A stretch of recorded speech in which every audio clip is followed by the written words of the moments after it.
I'll motion to approve. Mr. Conlon makes a motion. Do we have a second?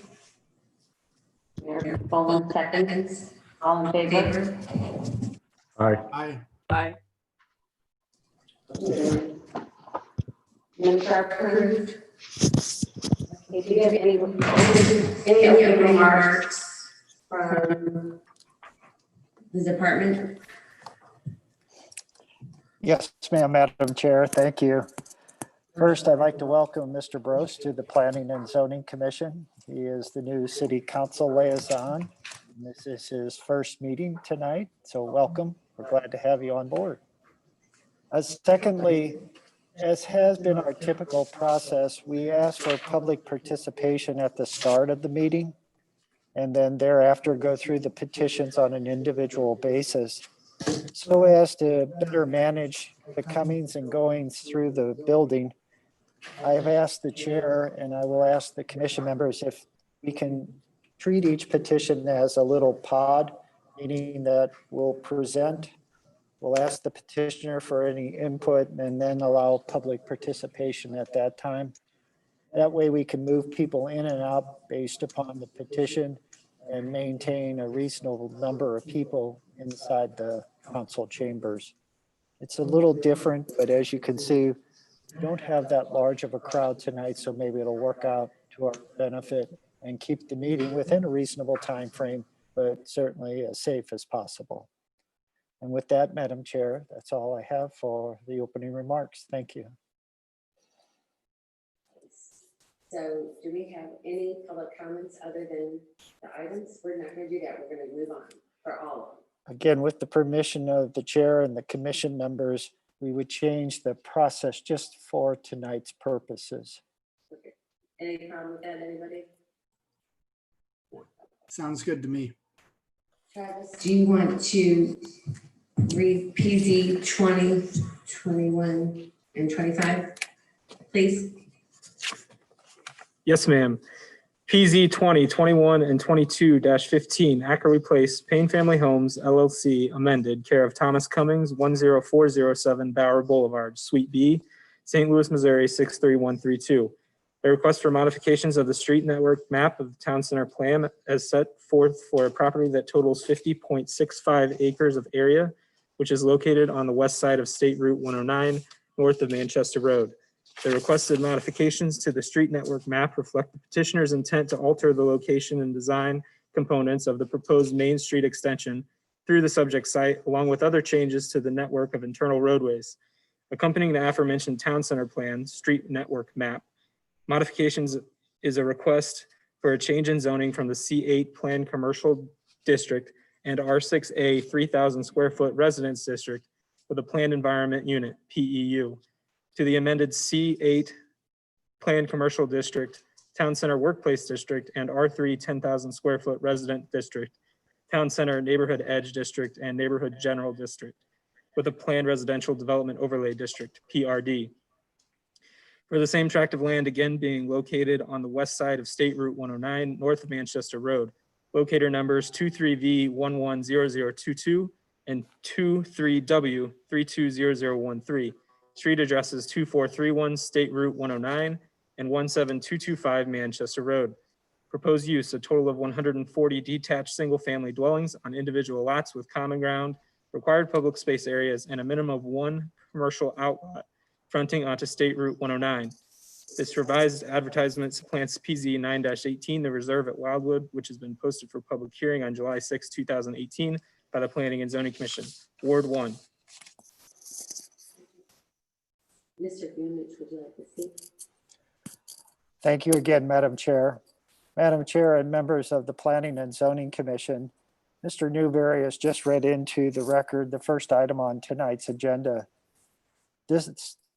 Today, July 20th, the Department of Planning received a letter from petitioner's representative, Mike Doster, who is in attendance tonight, requesting a postponement. The rationale for the postponement is the following. Back in January of this year, the Department of Planning, per the direction of the Planning and Zoning Commission, prepared a favorable recommendation regarding this particular rezoning and street network map change. At that time, the department did not prepare conditions for the purposes of that discussion, again, seeking direction on the favorable recommendation more so than anything. Tonight is the first time that the petitioner and petitioner's design team have seen the conditions as a collection of items in association with the recommendation.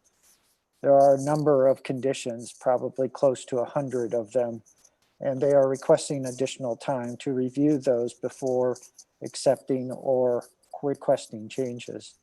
Therefore, tonight there is a request for postponement. Would anyone like to speak?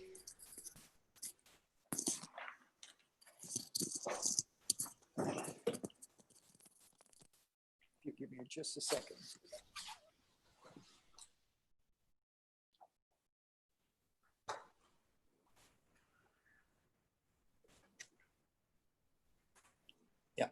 How long of a postponement is being requested?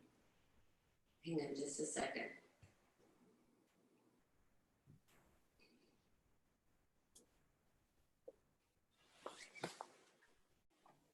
Okay. Thank you.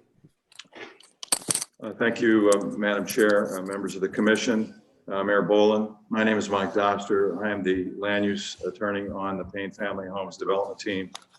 And Mr. Vunich accurately represented what has occurred. We received the proposed conditions after 5 last Friday, and we have not had sufficient time to go through them and determine what the impact of those conditions are on the plan that's before you, and also to determine what we can do, if anything, to meet those conditions.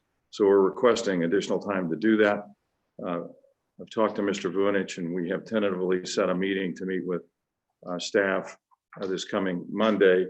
So we are anxious to move this forward, just like everyone else is, but we do want a reasonable period of time to address the conditions. There are so many. Okay. Commissioner Cohn asked, how long of a postponement would you like? I think I can answer that if I knew what dates you were going to be meeting in August. Mr. Vunich, I'll defer to you. Madam Chair, it'll be the first and third Mondays of August. So, okay, so your schedule doesn't change in August. Okay. I would say the third Monday would be appropriate. I know at least one member of our team has a vacation in the beginning of August. Mr. Vunich, do you have the exact date for that? I will in a second, ma'am. It's August 17th. Thank you, Commissioner Beebe. So do we have a motion to postpone until August 17th, 2020? I'll make the motion. Mr. Beatty made the motion. Mrs. Barlow, would you like to second it? Second. Travis, can we just do a roll call? No, all in favor? Aye. Aye. Aye. Any nays? Okay, it passes. Thank you. Thank you very much.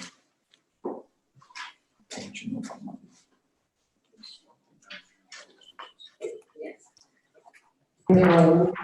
I just wanted to ask the petitioner's representative, when this is brought back to the meeting, the next meeting of the commission, if we could get elevations that would show, as proposed in the department's report, what our residents would see from Highway 100, Highway 109, and from Manchester Road once it is completed and trees are built and or planted and it's in final form.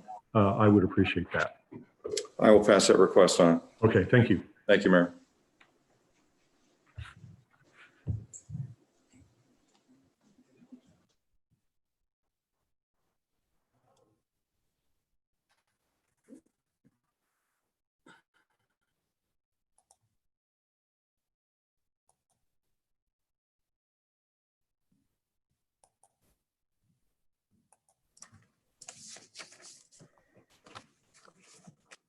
PZ 4-20 ERC Multiple Family Development, care of Rob Coleman, Ernest R. Coleman, ERC.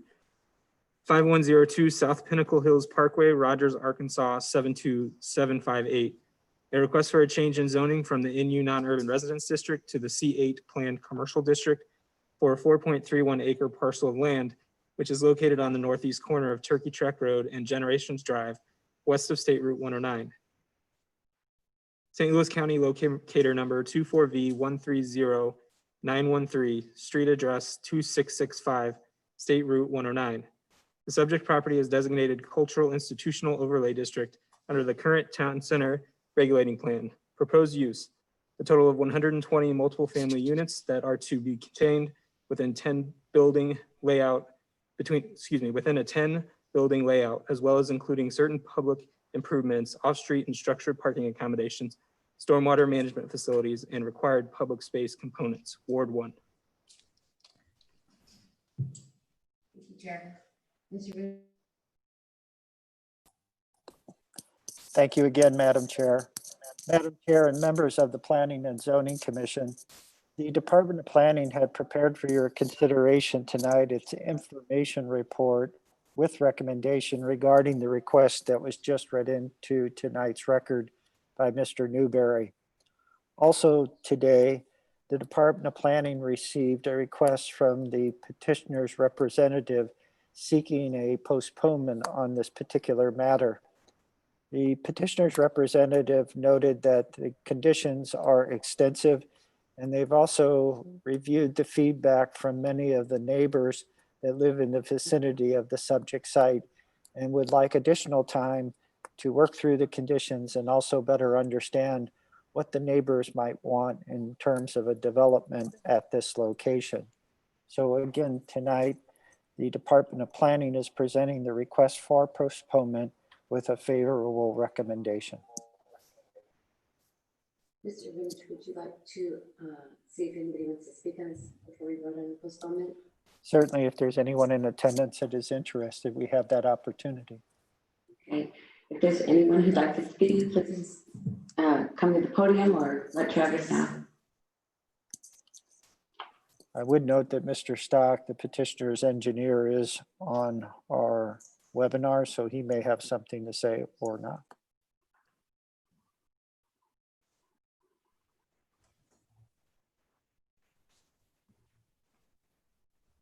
Madam Chair, Nothing? Mr. Levitt has a question. Okay, sorry. Go ahead, Commissioner Levitt. How long of a delay or postponement are you suggesting? That's a very good question, Mr. Levitt. Based upon a couple of conversations and an email I saw today that was sent by the petitioner, Mr. Coleman of ERC, he is looking at some, what I would consider major changes. So it probably is going to be more than 2 weeks, but I just don't know. Mr. Stock may be able to comment better than I. Thank you. Mr. Stock, do you have any comments you'd like to make? Madam Chairman, members of the commission, Honorable Mayor Bolin, for the record, my name is George Stock, and I'm here on behalf of ERC. I think Mr. Vunich summarized it very well. I think with regards to the question for postponement and the time frame, I believe we need at least the month of August to work through both the conditions and the issues raised. So I don't see us asking to be placed back on the agenda prior to the first meeting in September. Jill, do you have a date for that? Our first meeting in September?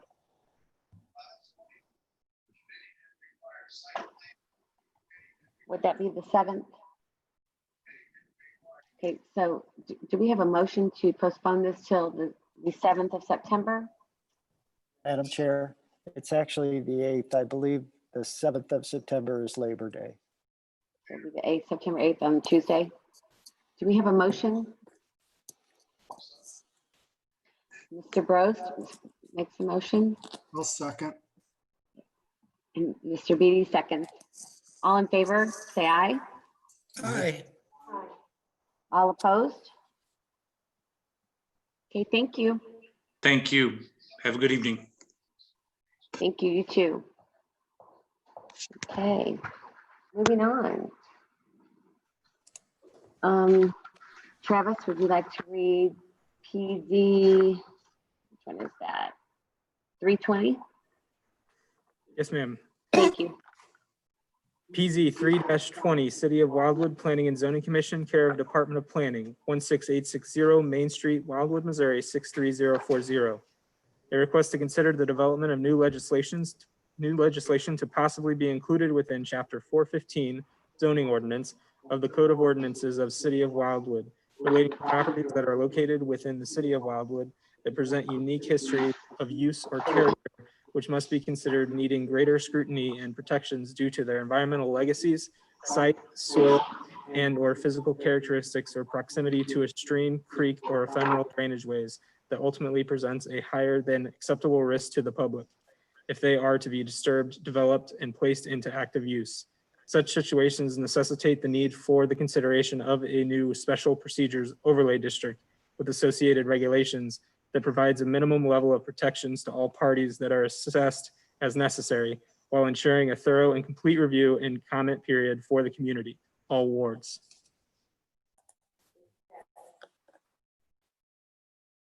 Thank you, Travis. Mr. Winich, would you like to speak to this? Yes, ma'am. Thank you. Madam Chair and members of the Planning and Zoning Commission, the Department of Planning has provided to you tonight for your consideration a revised information report with recommendation based upon direction of the members of the Planning and Zoning Commission from a meeting held in April 2020. It was at that meeting in April of 2020, the Department of Planning presented an information report, including a recommendation, but with certain conditions that had yet to go through a thorough review by the city attorney. At that time, the Planning and Zoning Commission noted that the special circumstances overlay district had a number of positive benefits, but before taking any action in terms of a recommendation, the membership wanted the city attorney to review the proposed regulations and provide input and any changes, modifications, deletions, or additions. That particular action has occurred by the city attorney, and Mr. Young is attending tonight virtually and certainly can go over the changes he made to the original set of regulations. Why is a new overlay district being recommended by the Department of Planning? Quite frankly, there are certain sites in any community, not just Wildwood, that have certain characteristics that need to be reviewed under greater scrutiny than a typical zoning. Beyond that greater scrutiny, there are also situations where more information, which is a greater investment on the part of the property owner or petition, is needed. Those resources help in making appropriate decisions with all the facts available. And finally, as we found over the course of time, no matter how hard the city and its elected and appointed officials try, having information available to not only the first-time buyer, but subsequent buyers throughout the life or history of the property has been difficult. That difficulty needs to be addressed, particularly in certain areas of the city where we do have special circumstances related to a property, a parcel of ground, a tract of land, or a project. In the information report, the department notes that this particular overlay district will protect the public's health, safety, and welfare. It will also ensure that environmentally sensitive sites, as they are defined, will be better protected. It also goes on to note, again, the protections for future buyers of properties in association with these sites. And importantly, the new overlay district will complement other land use codes in the city. One of the last items that was asked of the Planning and Zoning Commission meeting at that April 2020 meeting was to identify potential properties that would be impacted by the overlay district if adopted and implemented. On page 6 of the report, the department has identified 5 types of sites that would be subject to the special circumstances overlay district. Those sites include any property that has been listed on a federal, state, or local registry of hazardous, toxic, or contaminated locations. Secondly, it talks of any site, lot, property that is a first tier to these locations, meaning that oftentimes environmental contaminants don't limit themselves to property boundaries established by a jurisdiction and recorded with the county or state. Thirdly, any site that has a history of flooding, that would be any floodway or 100-year floodplain. Any site that has a portion of the mainline creek and 100 feet from that mainline creek associated with Cox Creek, Bonham Creek, and Wild Horse Creek. Again, areas where we've seen significant development or flooding associated with storm events. And then any type of site that has had an industrial use, and by that nature of the industrial use, certain materials, vehicles, or other substances harmful to human health may have been spilled, dumped, or whatever the condition may be. So in an industrial site, just an extra special review. We do have industrial zoning in the city. It's the Wildwood portion of Chesterfield Valley, and certainly could be applicable there. The department did note that it would provide a map of these locations as part of the information report. That map is still under development. Our map person, Terry Gaston, was in a situation where a person was exposed to COVID-19. She was quarantined. So from that perspective, we're running a little bit behind on that. But we have identified on a general nature the locations that this may be applicable. And the locations are numerous when taking into account watersheds and floodplain areas, as well as floodway. So tonight, the city attorney and the Department of Planning are presenting for your consideration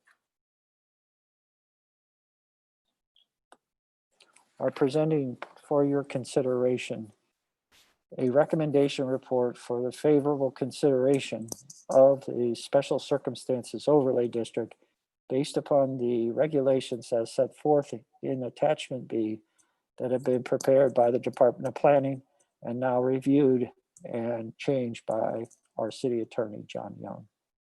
Madam Chair, after a motion to place the item on the floor for discussion or a motion, the Department of Planning and the city attorney will be available to answer any questions and respond to comments. Thank you. Thank you, Mr. Vintage. Would anyone like to discuss this? Anyone have any comments, questions? Mr. Collins? Does the city require a phase 1 assessment on all properties at this time? We have not in the past, and certainly that would be a condition now under the special circumstances overlay district if approved and adopted. And then a phase 2 would be required if anything was discovered with the phase 1? Exactly, sir. Okay. And then don't we already have something as far as a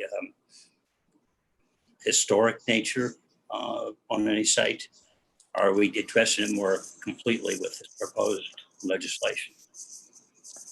At this time, if an archaeological inventory isn't identified in the PRD, the CA Plan Commercial District, the M3 Industrial District, those which have ordinances or in the case of conditional use permits, then there's really nothing to require it per se. Thank you. I have a question. I guess I'm confused about what you just said. If someone goes to dig up some land and they discover an archaeological site, are we able to add that to this list in order to help protect it? Or is this only for hazardous to human health issues?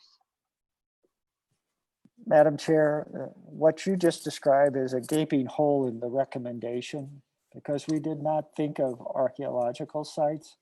We were more focused on those that have been manipulated by either the activities of a person, a organization, a company, or those which we know have environmental characteristics that cause issues for development and then the buyers in that development. We did not look at the archaeological aspects, and certainly that could be something that could be considered as part of this special circumstances overlay district. Okay, thank you. Mr. Stevens, did you want to speak? We are doing public comments for each item.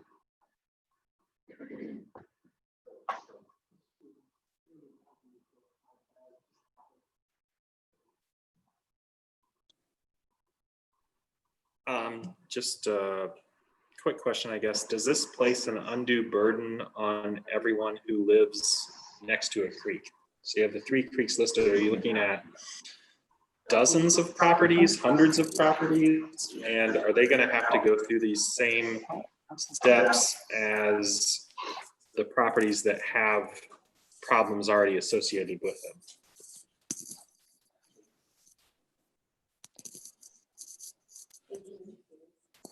Madam Chair, to respond to Mr. Stevens' question, certainly the regulations will create an additional layer of review or burden on anybody that may be subject to the requirements now.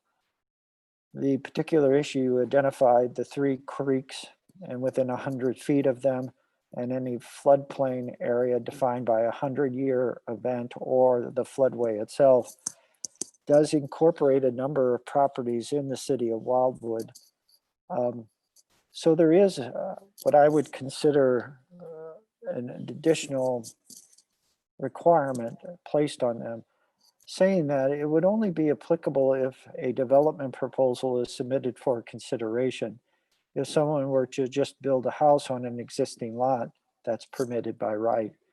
It only becomes triggered when we start looking at increasing the intensity or combining properties or subdividing properties. So there's a triggering mechanism beyond just what we would normally have for just a construction of a new single family dwelling on an existing lot.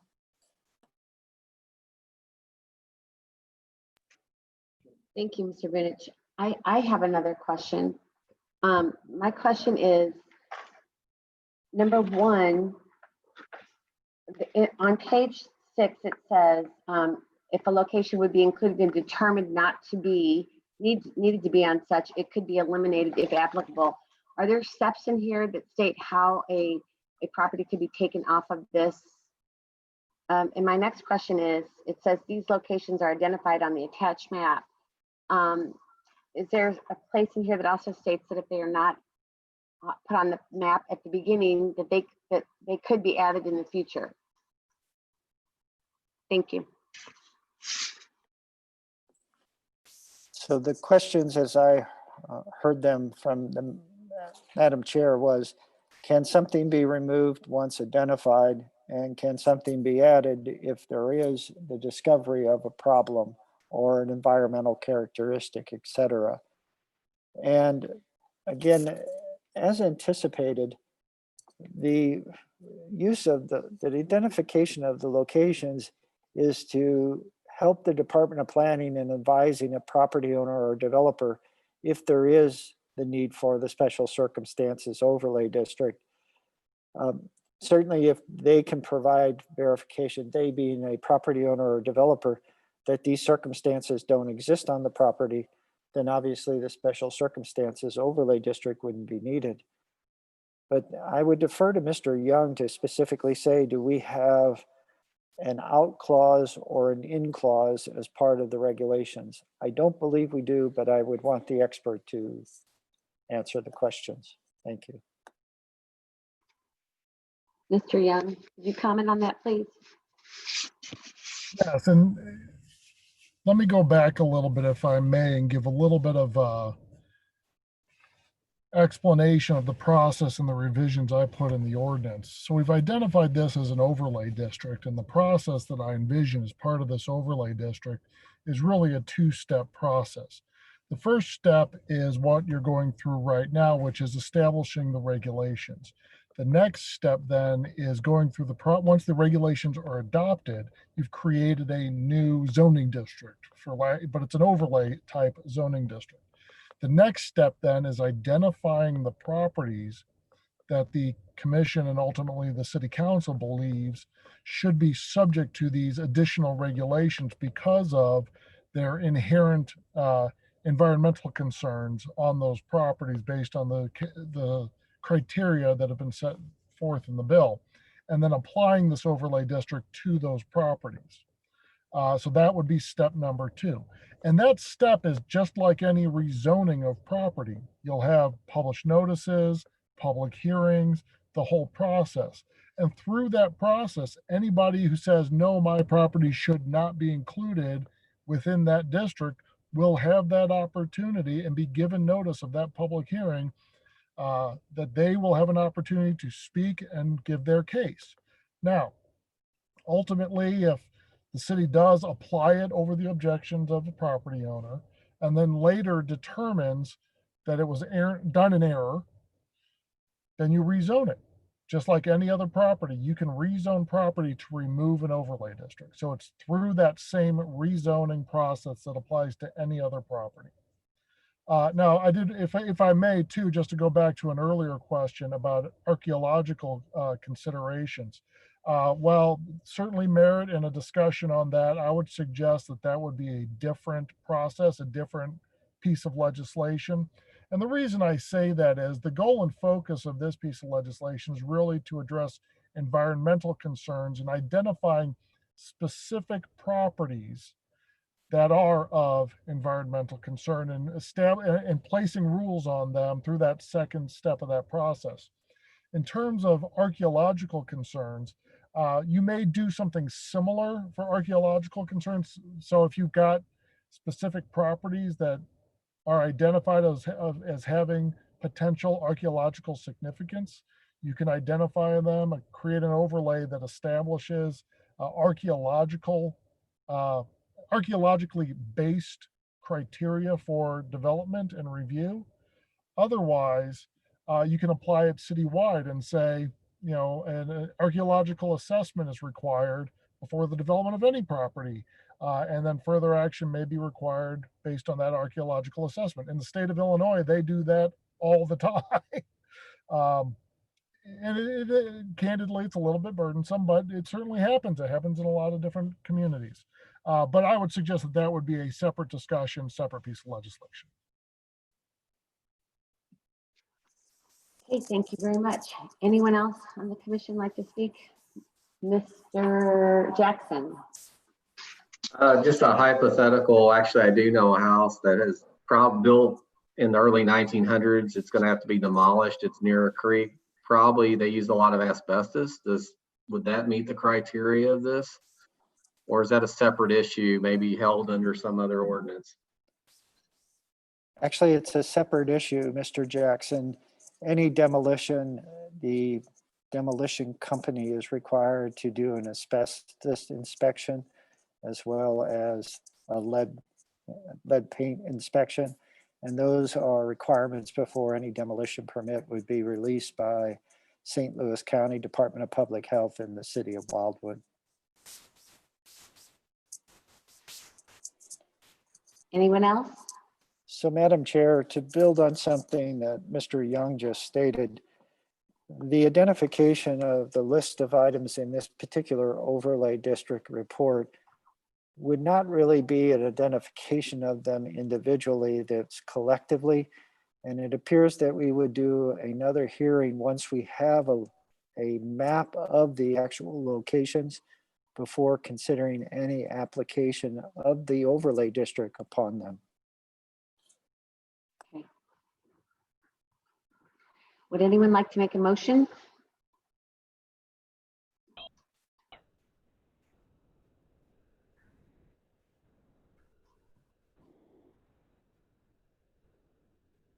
No one wants to make a motion?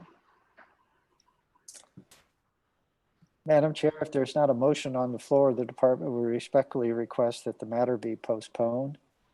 And if there's any feedback you'd like to provide to the department and city attorney, then we could address it at that time. Mr. Levitt, you have your hand up. Yes, I'll make the motion to move forward with this. Okay, we have a motion to approve. Do we have a second? Mr. Brost makes a second. We have a roll call vote. Travis, please.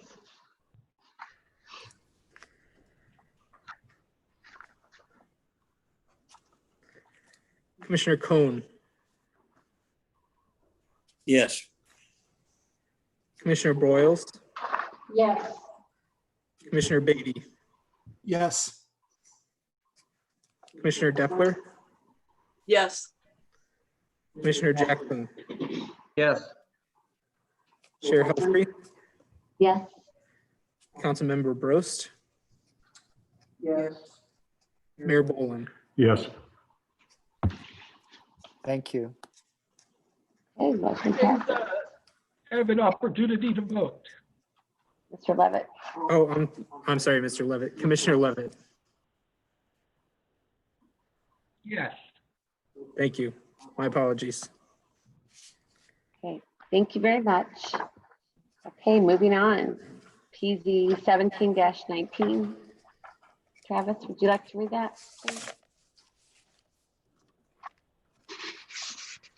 PZ 17-19, Michelle and Jeffrey Nash, 388 Steeple Lane, Wildwood, Missouri, 63005, care of SunSource Homes, Inc., 322 Southwest Boulevard, Kansas City, Missouri, 64108. The request for a conditional use permit in the NU non-urban residence district, street address 388 Steeple Lane, locator number 19V430291, for the installation of ground-mounted solar panels upon this 3-acre parcel of ground, which is located on the east side of Steeple Lane, south of Wild Horse Creek Road. The petitioner is also seeking to install certain roof-mounted solar panels, which are to be so situated on the existing dwelling as to be visible from the abutting roadway. These installations are required to be reviewed in accordance with Chapter 415.090 NU non-urban residence district regulations of the City of Wildwood zoning ordinances, which establish standards and requirements for the installation of solar panels. The requested permit is required due to the proposed solar panels being of a ground-mounted design type, as well as roof-mounted panels situated on an area of the dwelling's roof that causes them to be visible from an abutting roadway. Ward 1. Thank you, Travis. Mr. Vunich, would you like to speak? Yes, ma'am. Thank you. Madam Chair and members of the Planning and Zoning Commission, before the department presents its information report with recommendation, back in December at the public hearing on this particular matter, there were a number of concerns raised about placement of the ground-mounted solar energy system, as well as the need for screening. The petitioners have been working on these particular items over the course of the last 6+ months. And Mr. Newberry went out and took some photographs of the lot under its changed condition. And so before we proceed forward with the permission of the chair, Mr. Newberry would like to share screen and show some of those photographs.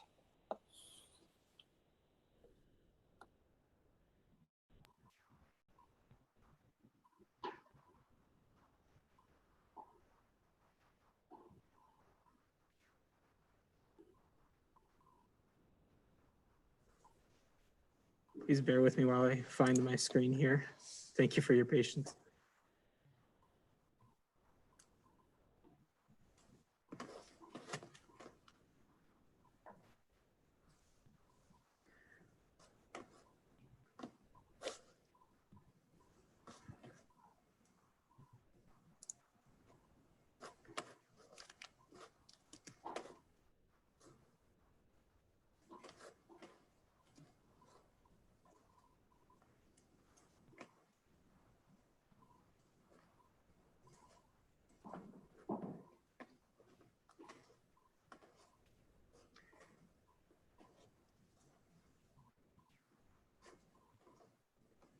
Okay. Yeah, and I appreciate your patience on that. Took me a while to find it. So just this first slide, just as a reminder to the commission, the location of the property. It's highlighted in yellow here on the east side of Steeple Lane, south of Wild Horse Creek Road. The next slide is the new proposed location of the ground-mounted solar unit, as well as the roof-mounted units. The subject of these photographs are relating to the screening of the ground-mounted unit. The blue circles that are identified on this aerial photograph are the new plantings that have already been installed by the petitioner to address the concerns raised at the public hearing, as Mr. Vunich stated. This is plan view. Again, you can see the circles on this map identify the plantings as well. This is sort of a before and after slideshow for these first few slides. This is a photograph that was taken in preparation for the December 2nd, 2019 public hearing. This is a photograph. The second photograph is a similar location, of course, in the summertime with more leaves, but also the new plantings installed by the petitioner, this same location. Again, another view a little farther down the street. This next photograph is taken again in preparation for the December 2nd, 2019 public hearing. And this is looking towards the home. The cleared area you see beyond this first tree is the location of this ground-mounted solar array. And another view from a similar location, looking again north towards the home, north on Steeple Lane. And these are the plantings that have been installed by the petitioner, again, in a summertime setting, but with the additional plantings. And another view a little farther south on Steeple Lane, looking to the north towards where the solar panel is proposed to be located. These next few photographs just give you a kind of an interior view of the site where the proposed location of the ground-mounted solar array is. The stakes you see in the foreground are the westernmost portion, or the westernmost portion of the ground-mounted array, closer to Steeple Lane. And the ones you see beyond that here are the far stretch of the single ground-mounted solar array. The right of the photo is looking south towards the adjacent property. This is a photograph taken on the other end of the proposed location of the array. This would be the east end. This is the west end. These are the new plantings planted along Steeple Lane. And then this is that corner, this tree here is that corner location where the previous photographs were taken from the street. This is standing essentially in the center of where the solar array would be placed, looking to the north towards the home, which you cannot see because of this large tree here.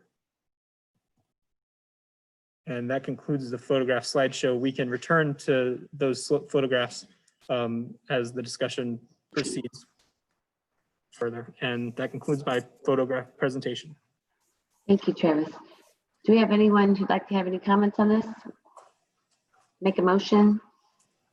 Well, Madam Chair, if I may, I just sure. have a few quick comments. Sure, sorry. Thank you.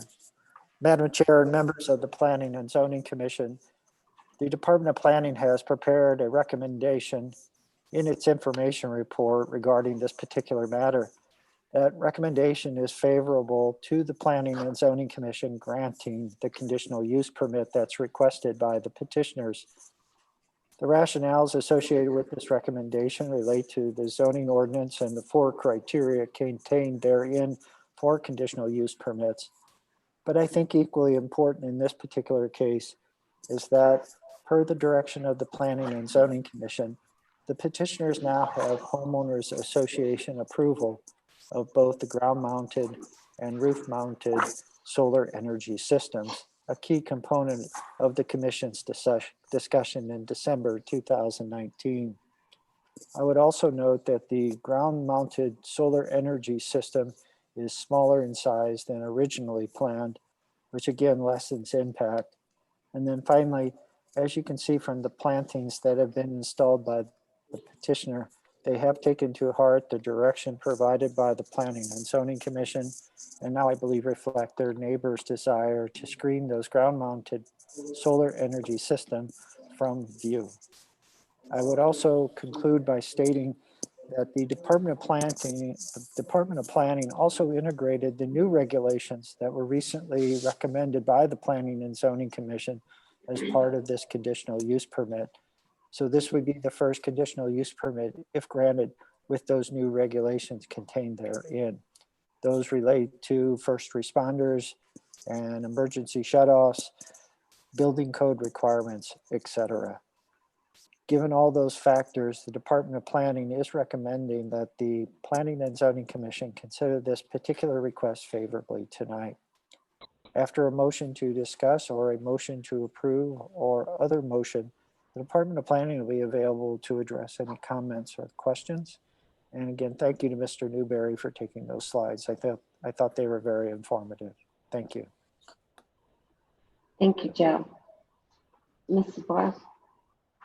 Could someone just remind us the height of the ground solar panels, the height of them? Well, Mr. Newberry is an expert on this since he's gone over the plans more than I have. I'm going to defer to him on this one, Ms. Broyles. Thank you.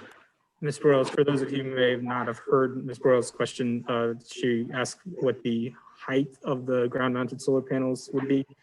The way the conditions are written for this proposal would not to exceed 10 feet, and that's based on an exhibit provided by the representative from the solar company, as well as conversations held with that individual.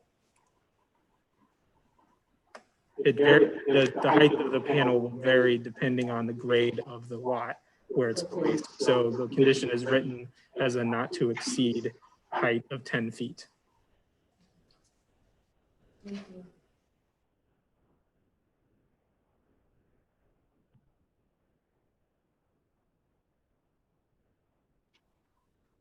No other comments? Do we have a motion? I'll move to accept the department's recommendation. Second. Commissioner Beatty made the motion and Commissioner Cohn seconded. Travis, can we have a vote, roll call vote, please?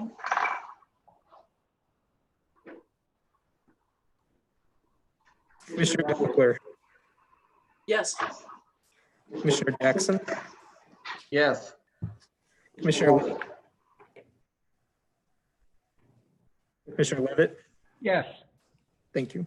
Commissioner Cohn, Yes. Commissioner Broyles, Yes. Commissioner Beatty, Yes. Chair Humphrey, Councilmember Roast, Yes. Mayor Boland. Thank you. Madam Chair, I would like to thank the petitioners for their cooperation. They have been due diligent in completing the tasks that were given to them. So I hate to have them leave the meeting tonight without knowing our appreciation. So thank you. Thank you. Okay, moving on, we have one site development plan. And Travis, would you like to read that? The recommendation report by the site plan subcommittee of the Planning and Zoning Commission on a site development plan for PZ 15-17 Babbler Farms LLC, care of Tom Roberts, 550 Lori Lane, Wildwood, Missouri 63005. A conditional use permit in the NU non-urban residence district for a 59.9 acre tract of land that is located at the terminus of Lori Lane, locator numbers 20X630015 and 20X630024. Street addresses 500 and 550 Lori Lane. Excuse me, which supports the allowance for the retention of the existing large water feature, lake, and associated waterfall structure as defined by Chapter 415.030 of the City of Wildwood zoning regulations. The large water feature is 3.4 acres in size, Ward 1. Thank you, Travis. Mr. Vunich? Thank you again, Madam Chair. Madam Chair and members of the Planning and Zoning Commission, before you tonight is a draft report prepared by the Department of Planning for the benefit of the Site Plan Subcommittee of the Planning and Zoning Commission. As is noted on page 1 of the report, on June 15th, approximately 4 weeks ago, the Planning and Zoning Commission Site Plan Subcommittee took the submittal package up for consideration.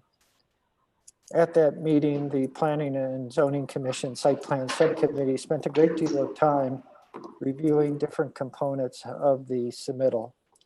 The submittal contained a number of items beyond what is typical in that it included a water quality study and other items relating to matters not necessarily associated solely with the large water feature. At the conclusion of the Site Plan Subcommittee's meeting, a recommendation was made to forward the site development plan package to the full Planning and Zoning Commission for favorable consideration with one condition. That condition related to the pre-treatment of runoff to the lake so as to ensure a minimum level of water quality for the fountain that's part of the lake, as well as the waterfall structure associated with the large water feature. In the draft report, you'll see at the conclusion of it, that particular condition is identified, along with a couple of other items that are in the conditional use permit and just are there as reminders, not only to the petitioner, but maybe to the Department of Planning staff. Those other two items relate to the permitting requirements of the city and St. Louis County regarding any electrical or plumbing systems. And then finally, when the Planning and Zoning Commission granted the conditional use permit, it did require the deposit of a $5,000 bond by the property owners to guarantee that long-term maintenance and other considerations would be met. Collectively, there are 3 conditions, 2 of which are standard and come from the permit itself. The first and most important is the pre-treatment requirement that the Site Plan Subcommittee recommended. Therefore, tonight before you is a Site Plan Subcommittee recommendation for favorable action based upon the conversation and direction provided at that June 15th meeting. Madam Chair and members of the Planning and Zoning Commission, there are a number of parties that are participating via Zoom tonight relative to this matter. I just make that as a note. And if there are any questions or comments, the department will be glad to address them after a motion to discuss or a motion is on the floor. Thank you. Thank you, Mr. Vunich. I understand that we have some public comments for this at this time. So I guess, Travis, I'll let you kind of guide them in. Thanks.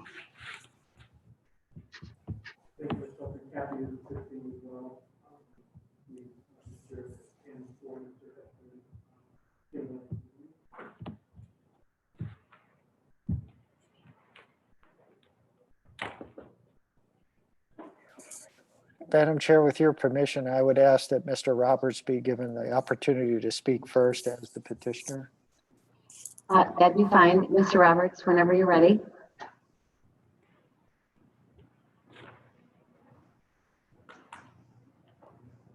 They may not want to speak. He may need to be unmuted.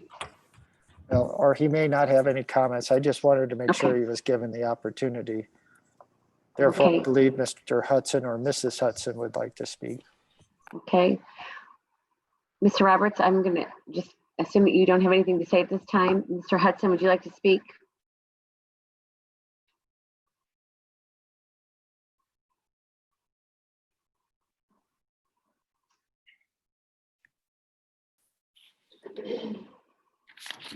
Hi. Hi.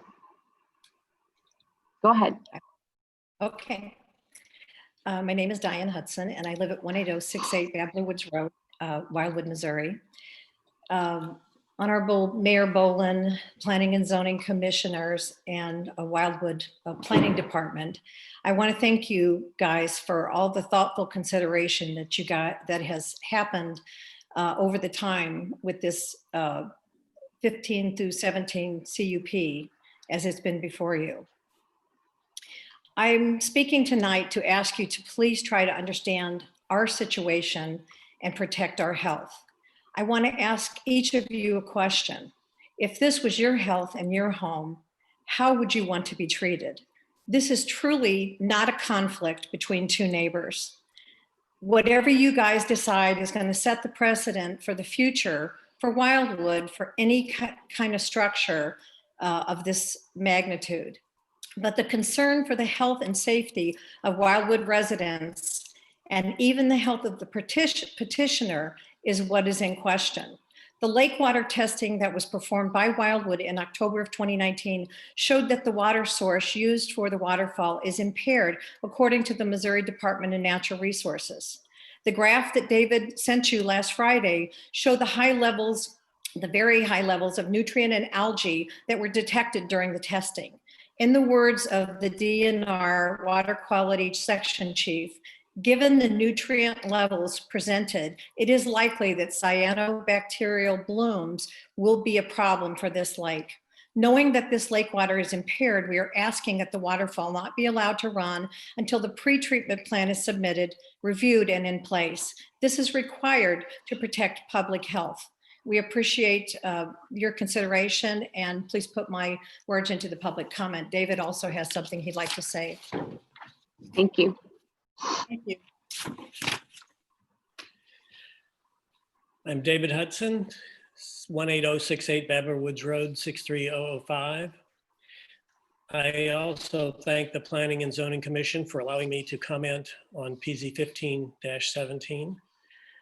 The very first reason for the existence of Wildwood, given in the plan of intent, reads, we want to preserve the quality of life in the area, the environment in which we live, and the safety of all residents in Wildwood. That is precisely what this body attempted when it approved the CUP conditions regarding the operation of a large waterfall sourced by unfiltered and untreated lake water. The commission had the lake water tested to confirm that the CUP requirements were appropriate. Since that time, the petitioner has not satisfied the requirements nor submitted a satisfactory plan to meet the requirements to supply water safe for reuse by the waterfall, which sprays lake water into the neighboring air. This commission has seen authoritative assessments of the current unhealthy state of the lake water, and lake water testing has shown that the lake's water quality has worsened significantly since application for this CUP. I respectfully request that the commission protect the health and safety of Wildwood residents by ensuring that the reuse of the impaired lake water by the large waterfall does not continue to do harm. Please add my comments to the public record. Thank you. Thank you very much. Any more public speakers? Does anyone have a motion? Mayor Bolin, please. So Joe, would the, if the motion were to be consistent with the department's recommendation, would it be essentially to approve the CUP as presented? To approve the site development plan as presented. Okay, thank you. So I would move to approve the site development plan as presented.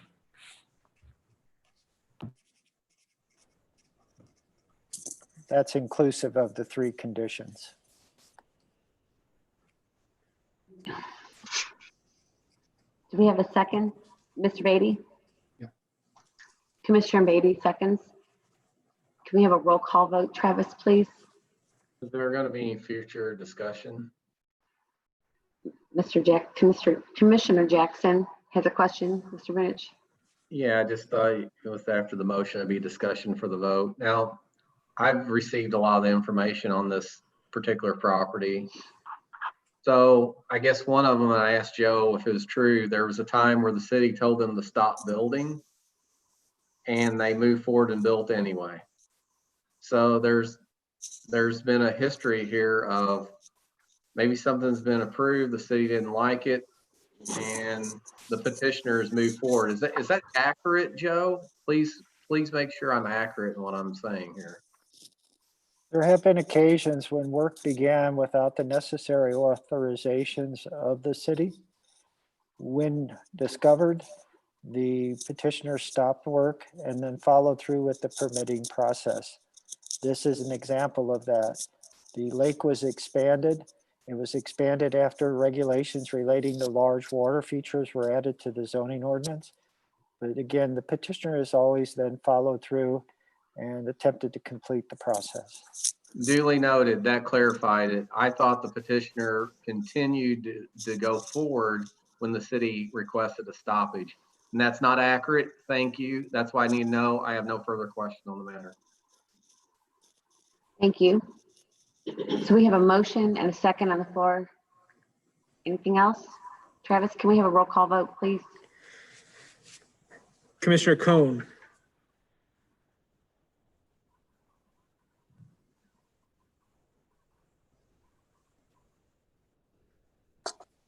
Yes. thank you. Commissioner Bowles, Yes. Commissioner Beatty, Yes. Commissioner Doppler, Yes. Commissioner Jackson, Yes. Commissioner Levitt,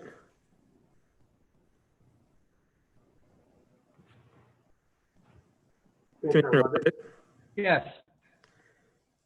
Chair Humphrey, Yes. Councilmember Brooks, Yes. Mayor Boland. Yes. Thank you.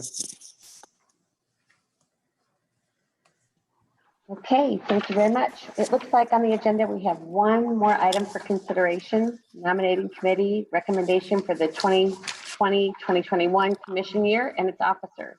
Mr. Bunich? Thank you again, Madam Chair. Madam Chair and members of the Planning and Zoning Commission, 4 of your peers met earlier tonight to talk about the nomination of new officers for the upcoming year 2020-2021. At the conclusion of that discussion, a slate of candidates was recommended. That slate of candidates includes the following. As chair, Mr. Lee, who would carry over from this year. As vice chair, Mr. Beatty. And then as secretary, Ms. Helfrey, again carrying over from this year. The vote of the 4 nominating committee members was unanimous on that slate of candidates. So tonight, Madam Chair, I believe the nominating committee is presenting that for full consideration of the commission. So I'm guessing that we need to have a motion to approve. Would anyone like to make that motion? I'd like to make a motion to approve. Mrs. Broyles made the motion. We need a second. Mr. Levitt seconds. Do we need a roll call vote? Or can we just do an all? Madam Chair, is there any discussion on the motion? Do we have any discussion? No? All right. Do we need a roll call vote or can we just? No, we don't. Okay, all in favor? Say aye. Aye. All opposed? Okay, then it passes. So I believe that's it for tonight. So thank you very much for your patience with me and thank you for all your help. Have a good night. Oh, do we need a motion to adjourn? Okay. Can I make that motion? Mr. Levitt makes a motion. Do we have a second? Yes. We don't have a second to adjourn? Thank you, Ms. Mayor Boland. All in favor? Aye. All opposed? All right, meeting adjourned. Thank you. Good night. Thank you all very much. We appreciate it. Good night.